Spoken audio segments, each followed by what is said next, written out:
we make things. We use our hands, minds, and machines to build, to fix, to improve. We're known as do-it-yourselfers, home improvement fans, fix-it fanatics, inventors. At our core, though, we're all makers. So let's jump in and make something. Hi, I'm Ron Hazelton. Welcome to the show. You know, the term smart home is one that we hear a lot these days, and today we're going to explore that concept by taking a look at technology that not only makes your home more intelligent, but also more secure. Then we'll see how adding a few thoughtful details to a rather plain built-in bookcase can transform it from ordinary to something with real character and charm. This show covers the spectrum from the very new to the downright traditional.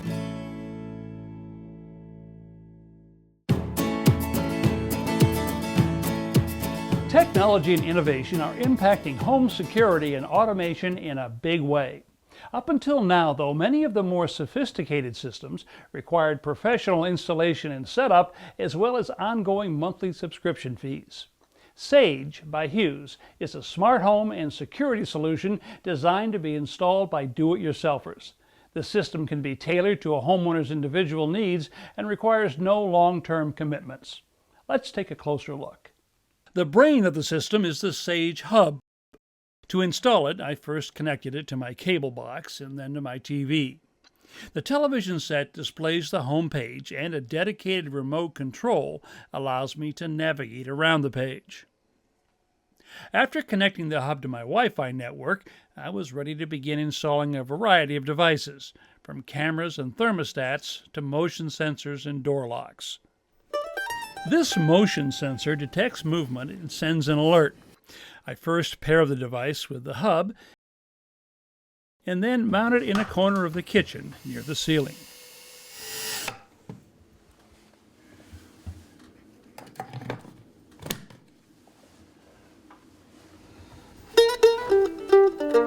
This small battery-powered sensor is designed for doors and windows.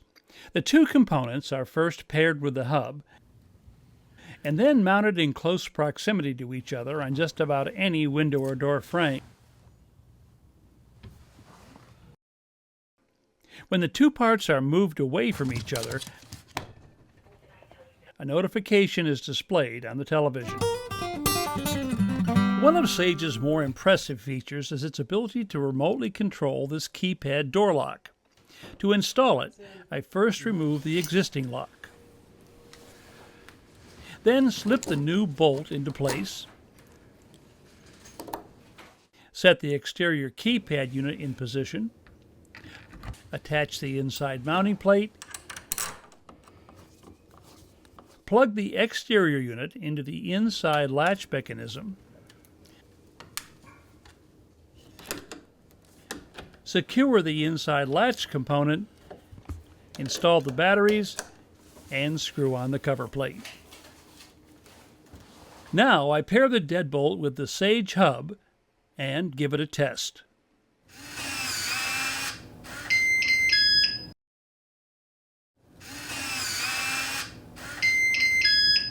This doorbell alert sensor is first paired with the system, then attached to terminals on the doorbell unit itself. The sensor is secured to the inside of the doorbell enclosure using a Velcro-style tape. When either the front or back doorbell is pushed, a notice is sent to the television screen. This thermostat is designed to work seamlessly within the Sage environment. I remove the existing thermostat, labeling the wires as I go. The new thermostat base slips over the wires and is attached to the wall. Then I reattach the wires to the corresponding terminals. Next, I install the batteries, snap the cover plate into place, and pair the thermostat with the hub.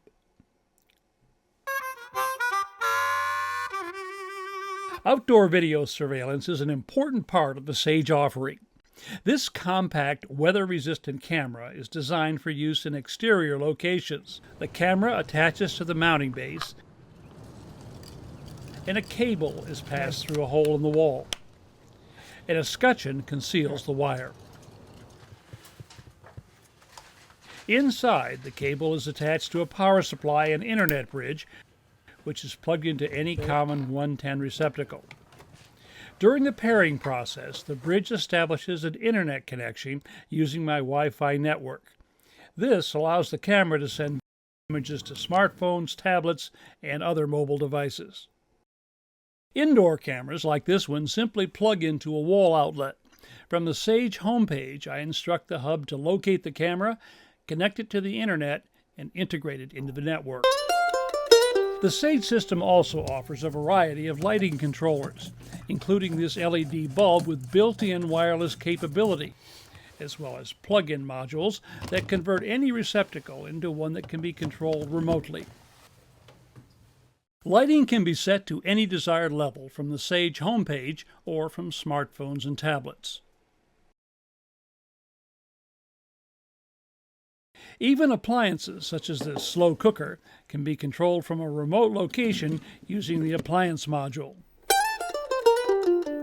Sage's capacity to integrate all of these devices into a single system, controlled from a television set or a mobile device, really has moved forward the concept of a smart home.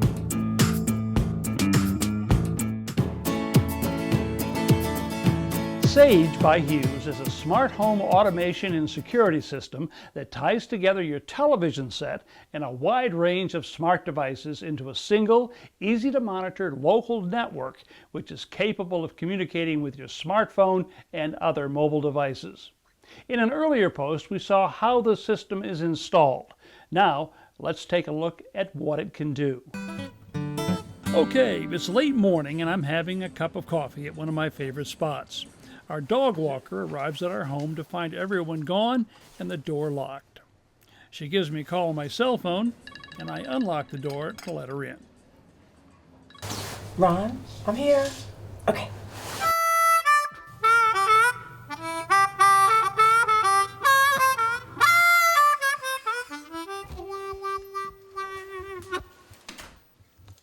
Many of the Sage devices can be programmed to send alerts wherever and whenever I want them. For example, I can have alerts sent to the television, my mobile devices, or both. I select whether I want notifications sent only when someone is home or when everyone is away. In this scenario, I'm in a meeting and my wife's out of town. My children are being brought home by a friend's parents. I want to know when they arrive. The video camera alerts me to activity in the driveway, and I'm able to confirm they've arrived home safely.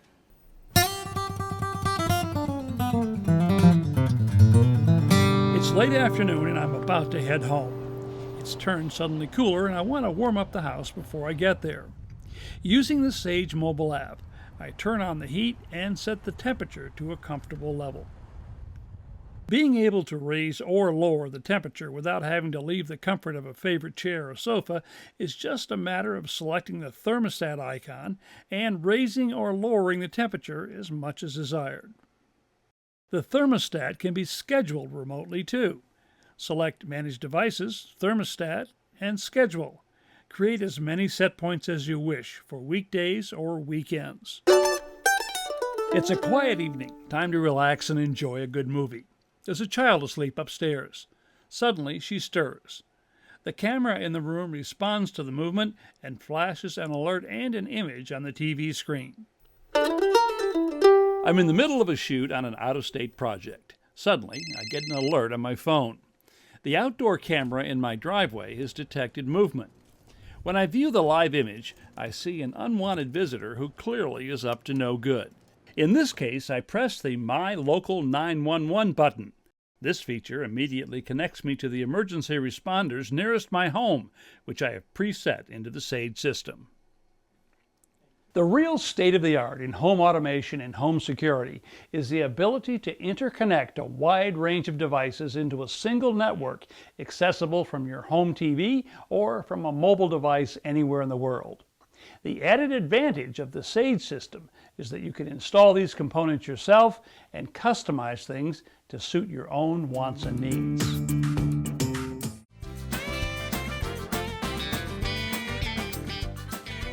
I'm on my way to visit some friends in Topsfield, Massachusetts. Olaf and Kristen Krogh. Now they've got a built-in bookcase that they're not too happy with. They don't want to take it out, but they want to make it look a lot better than it does right now. I'm going to see if I can help out.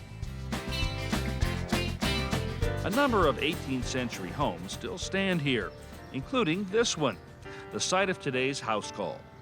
Built in 1761, it now belongs to Olaf and Kristen Krogh and their sons Christian and William. Olaf and Kristen have been restoring the dwelling's original colonial character, but they're stumped about what to do with this contemporary built-in bookcase installed by a prior owner. While they didn't have bookcases in those days, it still would be nice to make some of the details fit with the fireplace a little bit better. We really hate these metal strips, so anything we can do to get rid of those. Well, I think it's a good candidate for what I might call adding some age and some character. We might start by making these shelves look a little bit thicker. They probably would have been in an older piece like this. And then back here, how would you feel about putting something like beadboard on here? Something to give us a little bit of detail. Yeah, that'd be very attractive. Yeah. And I don't know, I'm thinking something very, very simple in a crown molding up here at the top. Nothing ornate. Right. Then you know what we might do over here on the end? In order to, well, here, right here. You see how they this sort of panel look in here? This is the way they used to do it. They didn't have plywood, so they'd put a solid piece of wood inside a frame like this. I think if we added some flat strips right here to create that effect or that look, it'd be a nice detail for the end of this. Okay.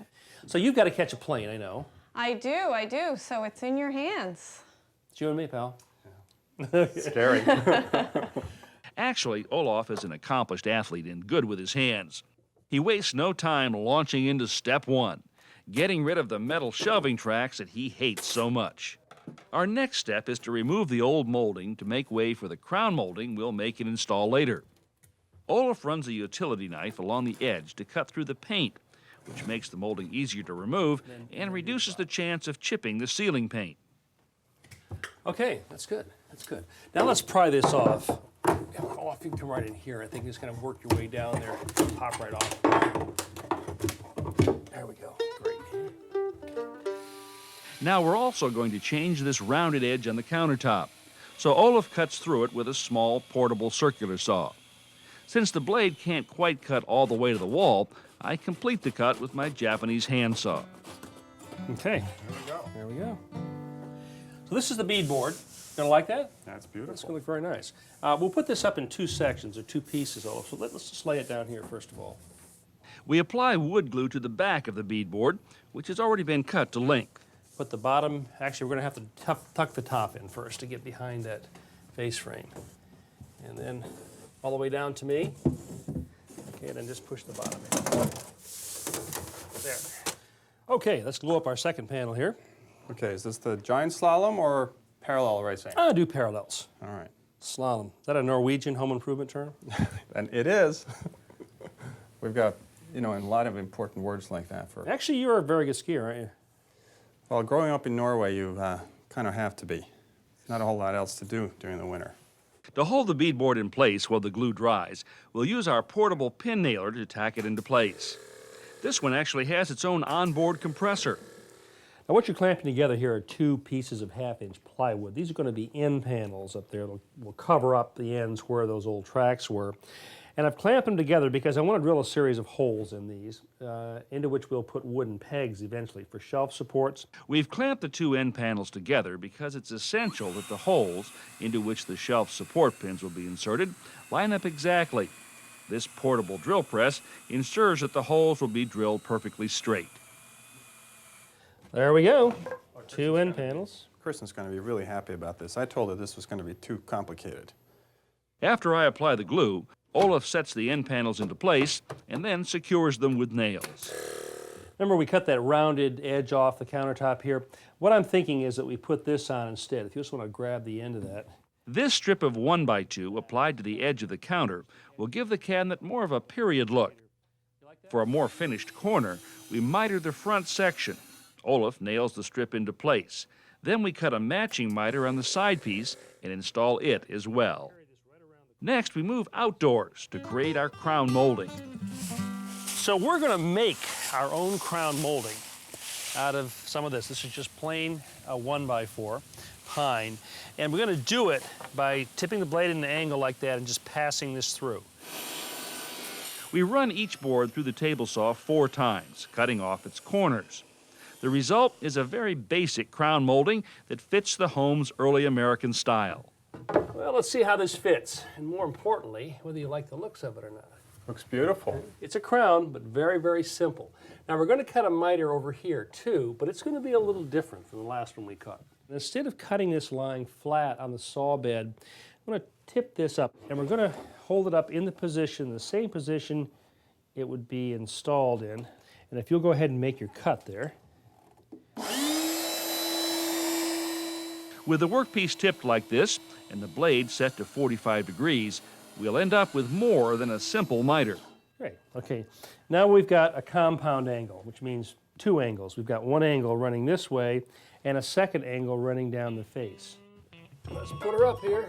We install the crown molding with our portable pin nailer. The compound miters allow the trim to wrap seamlessly around the corners.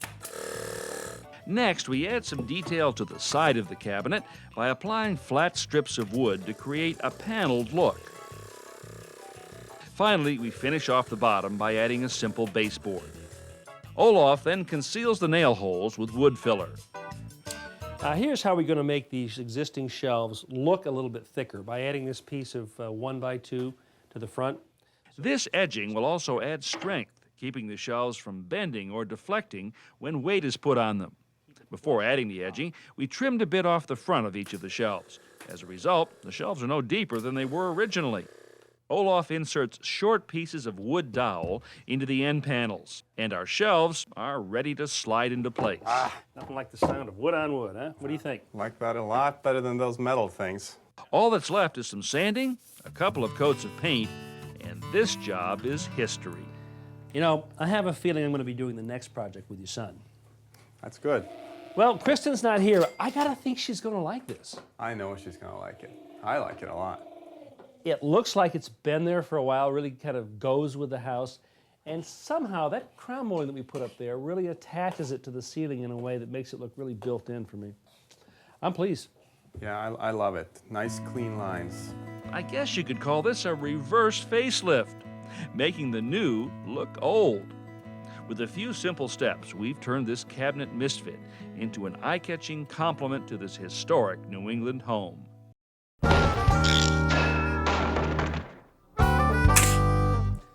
Well, we're going to be doing a lot of nailing today as we put together the walls of our shed, and we could do all that nailing with a hammer, but instead we're going to use nail guns. Now, I know what you're thinking. Nail guns are professional tools. Well, not so today. You can buy a starter set, for example, that includes a compressor, hose, and a small nail gun for around $200. Or you can rent these from tool rental shops. The whole works. Now, they come in a number of different styles, shapes, and sizes. This is a framing nailer that I was using right over here. These two are finishing nailers, usually nails with a very small heads. This is a roofing nailer here, drives in very short, large-headed roofing nails. And this last one doesn't even require a compressor or hose. It uses butane, and a small explosion inside the cylinder drives the nail into the wood. Now, modern nail guns are safe to use. They've got a lot of safety features built in, and they'll save you a lot of wear and tear on your shoulder, elbow, and your thumb. To view today's projects again, visit ronhazelton.com, where you'll find hundreds of how-to videos available 24/7.